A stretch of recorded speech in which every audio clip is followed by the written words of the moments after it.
Welcome to this special edition on the Thursday night, Thursday night, Saturday night sports, right?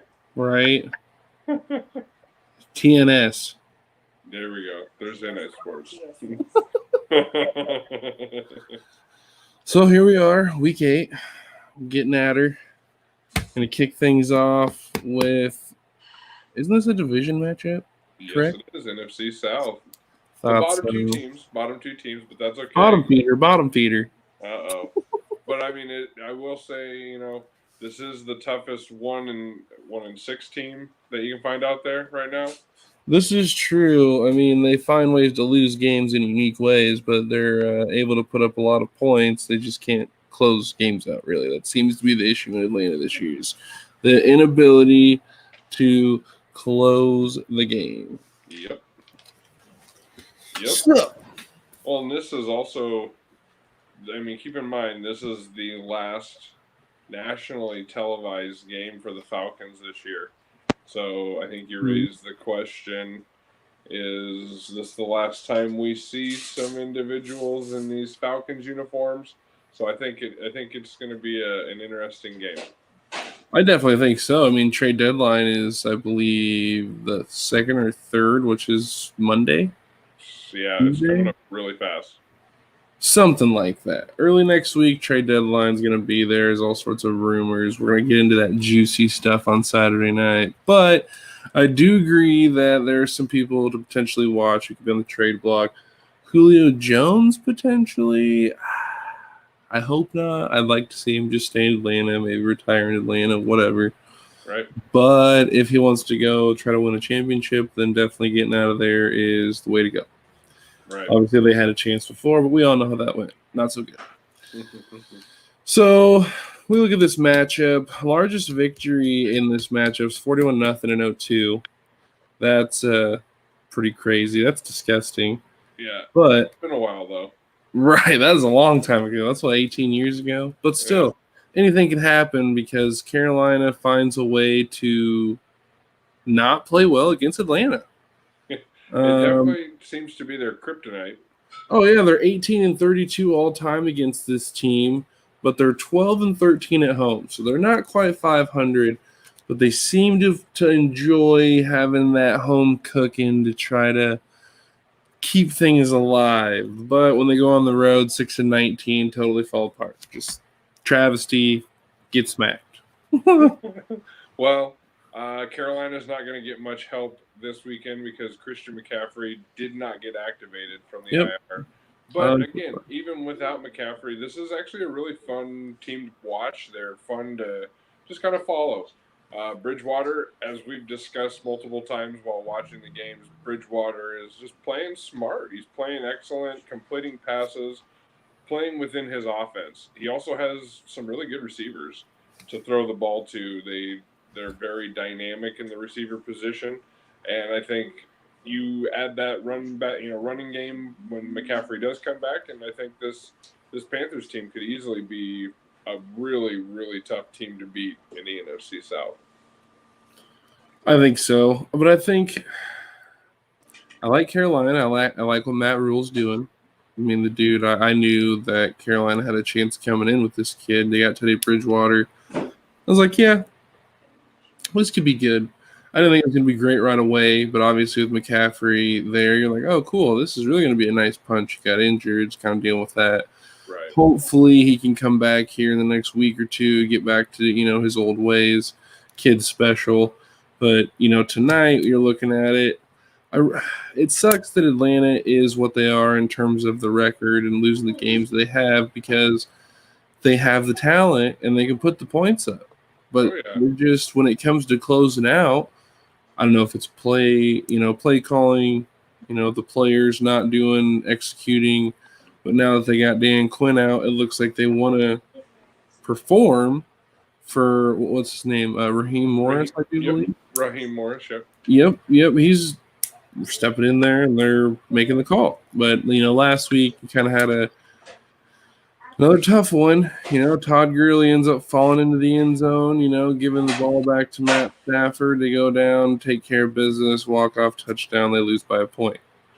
So, it wasn't necessarily his fault. I don't necessarily fault Todd Gurley for that. He tried to stop, but the way that he got hit, his momentum going forward pushed him there. We all saw it. That's how I saw it. I think that this Atlanta team is pretty talented, but it's like if they don't win tonight, start dishing them, dish them out, draft capital, rebuild. Yeah. It's time. It's time. Stop wasting people's times and your fans' times and everyone else, and just tear it down. Yep. So when it comes down to it all, I think we need to look at this last meeting, and I think you have some things on that. Yeah, it was actually just a couple weeks ago, and then the Panthers actually got their first win against them in their last 8. The last 8 meetings, they got their first victory. So they're 1-7. They won 23-16 in that Week 5 matchup. A close game, really close game. A bunch of field goals were kicked, kind of back and forth. The thing that's interesting about both of these teams is they both get beat by the pass, but they both pass the ball well. So that's going to be, I think, where this game is won and lost. Both of them, like I said, give up yardage. You look at the Falcons give up 425 yards to their opponents per game, 351 for the Panthers. So both of them are easy to get by. Mm-hmm. They produce kind of just the opposite. The Panthers produce 369 yards per game, whereas the Falcons get over the 400-yard mark. So, I mean, that's sixth best in the NFL at a 1-6 team. So, talent is there. Julio Jones proves that, last week comes out, week before, just comes out and shows he's who he is, and he's still there. But when Ridley starts to operate with him, that's when you have a really dangerous duo between those two, and it's hard to defend. Although, obviously, on the other side, we have Robbie Anderson, we have DJ Moore, individuals over there that create mismatch issues. So I think this game will be won and lost through the air. Right. Calling that one now. But, I mean, this last meeting, it was close. It could have gone either way. This is just going to be a fun matchup because both of these teams are playing. I feel like they're playing pretty close to each other right now. The way the Falcons have kind of gotten rejuvenated, it seems like a little bit, and the Panthers are just playing, good football. They're not playing extremely well, but they're not playing poor. So I think this is going to be another, 6-7 point difference between these teams. Well, and it looks like going back to that last game, you had Matt Ryan having a decent game, but only not having any touchdowns. He had an interception. Teddy Bridgewater took care of the ball, had 2 touchdowns with 313 yards through the air. Gurley had the big game for the Falcons with 14 carries, 121 yards, and a touchdown, while Ridley had 8 receptions for 136, but still no touchdowns on that side. That 1 touchdown was from Gurley in the first, and Carolina kind of basically turned it on early, had 20 points by half, ended up scoring a field goal in the fourth, kind of looked like garbage time situation type thing to kind of seal it away. But at the same time, Atlanta 7 points in the first, nothing in the second, and then you get kicked basically a field goal and just looking terrible, kicking field goals and kicking field goals. You can't do it. You just can't kick field goals in this league and expect to win, and that's kind of the problem that you have with this Falcons team is they drive the ball up and down the field, but then when it comes, red zone, they're just like, oh, hey, what is this?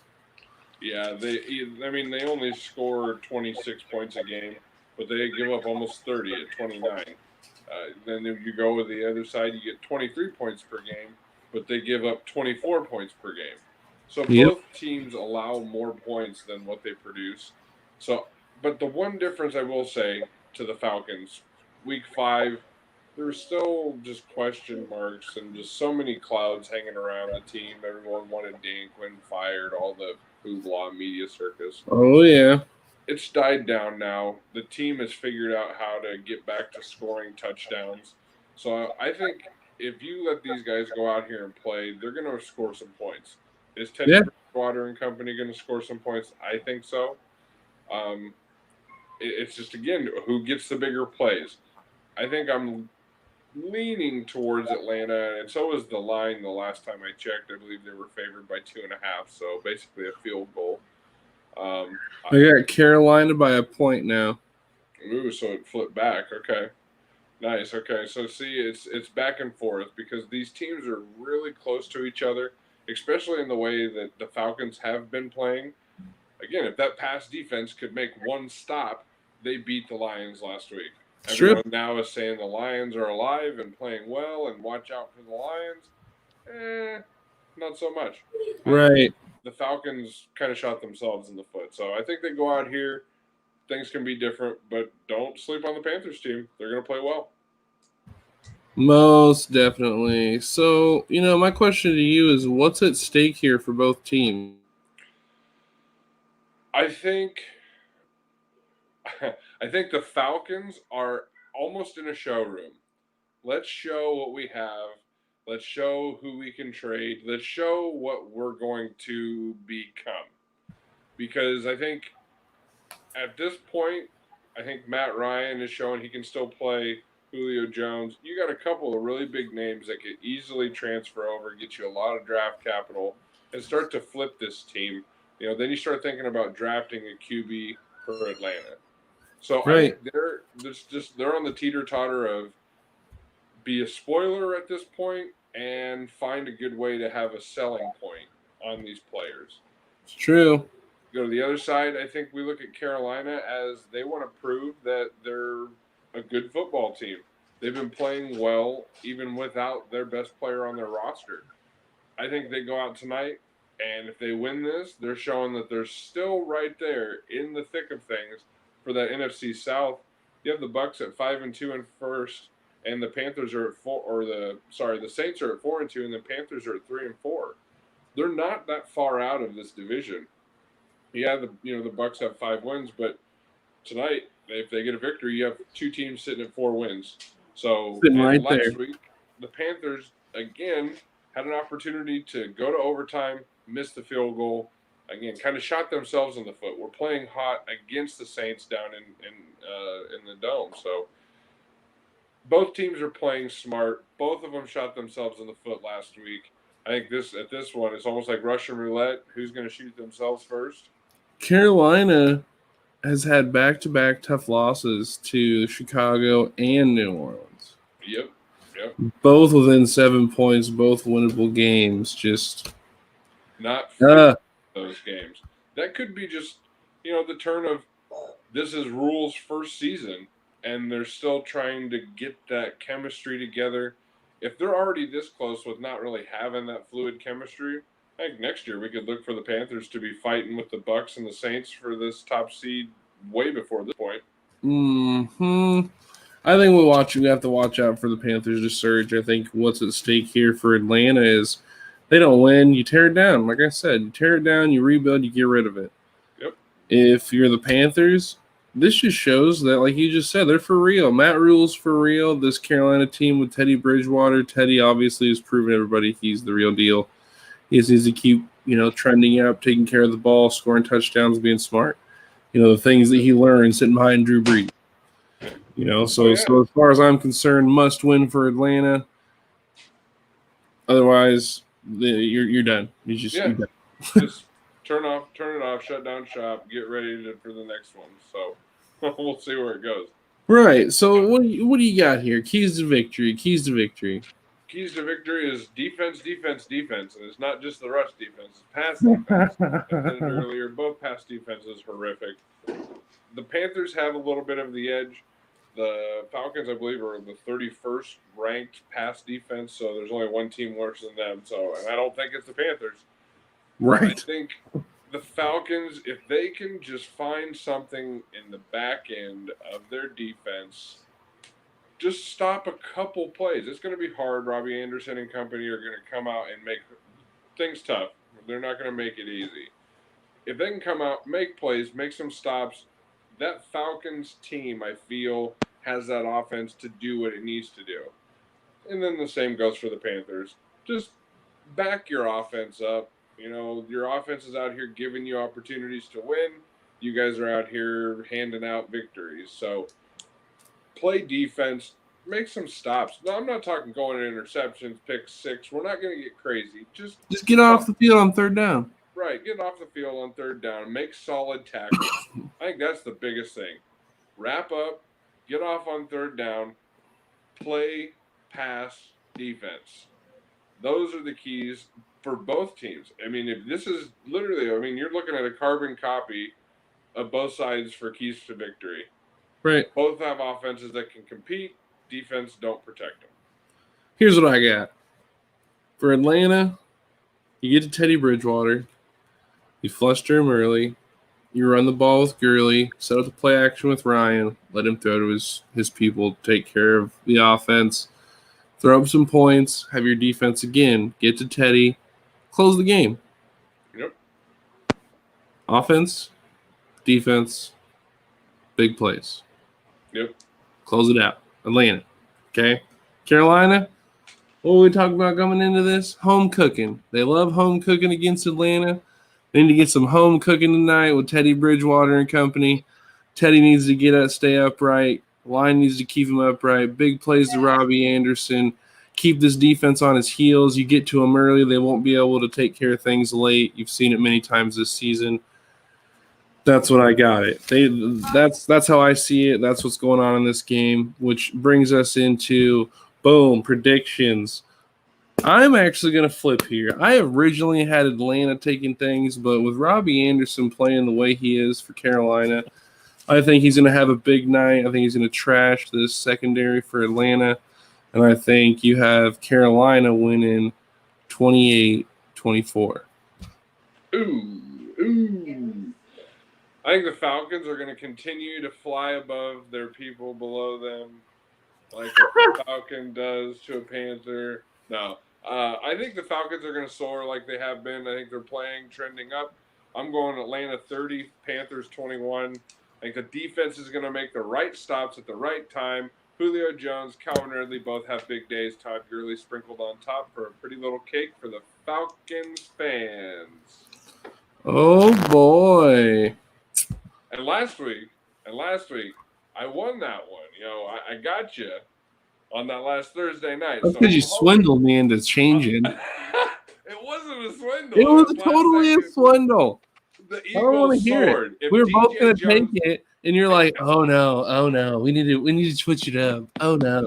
If DJ Jones doesn't trip, things are different. That's why I said the kid needs to get in the weight room, do some squats or something, pump up those legs to pick those something. Give that center of gravity better. That's terrible. I think I'm going back-to-back weeks, baby, winning on here on TSNS. Get out of here. Well, we'll see what happens. Game's getting ready to jump on here shortly. It looks like they're getting on the field. Things are getting nice. Matt Rule's got his mask on. Actually, he doesn't, but there you go. He got it on now. Oh, he saw the camera was on him. You heard it here first. Well, we appreciate you guys taking the time to join us on this Thursday edition of SNS, and we will see you guys on Saturday night. Thank you.